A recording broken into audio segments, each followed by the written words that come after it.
Tunghayan po ninyo magandang isda na magandang tingin na kulapo.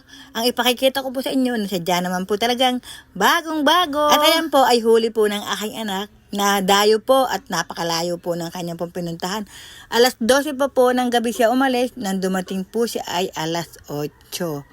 Pag po ang aking anak po ay madaming huli, kagaya po niyan, ay sadya naman po madami pong manonood at madami pang gustong makaulan. Kaya ang inuuna muna po namin, nakiluhin, yung pong mga reject. Dahil po yung malalaki ay nasa ilalim po, at ang mga maliliit po ay siya pong inuuna at pinamimigay muna po namin, at yung pong mga gustong makaulam ay binibigyan na po namin agad para po pag nagkilo po ng malalaki, ay sila po ay hindi na po ari silang kumuha dahil malaki na po yun. Yung pong kainaman po ang kanila pong inuulam. Ayan po ang maliliit na sinasabi namin. Pero hindi po naman talaga likas na maliit po yan. At ayan po naman talaga yung mahal po dito po sa amin dahil ayan po yung magagandang isda na huling hay-hay. Pag po ganyang kapuno po ang amin pong huli, ang kilo po niyan ay may 12 kilo po yan at ayan po yung siksik dahil ayan po naman po yung walang yelo pero maganda po at sariwang sariwa.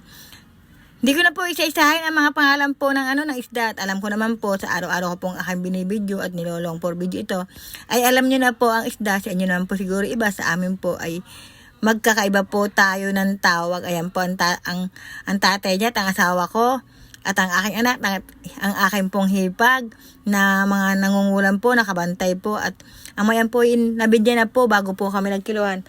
At ang iba po naman talaga ay walang huli. Yung mga magkakaskas, wala pong mga huli. Kaya po ang asawa ko at anak ay hindi po talaga sila nagkakaskas at bihirang-bihira po. Mga peralaan po.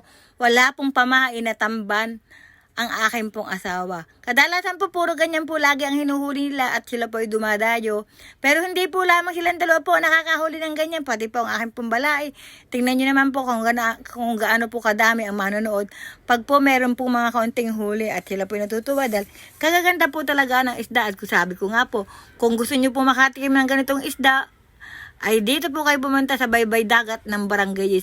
Sadya po talaga mapapawaw kayo sa kagaganda ng isda dito sa amin. Ayan po ang may-ari ng isda at lahat po ay nakapagpunduhan na at nandiyan na po talaga lahat.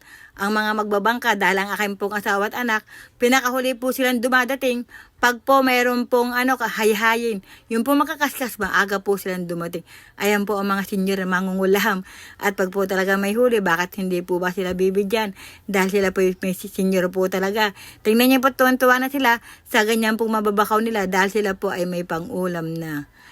Sana po lagi niyo suporta si Nanay Esteron Lolit dito sa mundong kanyang ginagalaw. Dahil kung wala po kayo, wala po si Nanay Esteron. Siya hanggang dito na lamang po mula sa puso ni Nanay Esteron.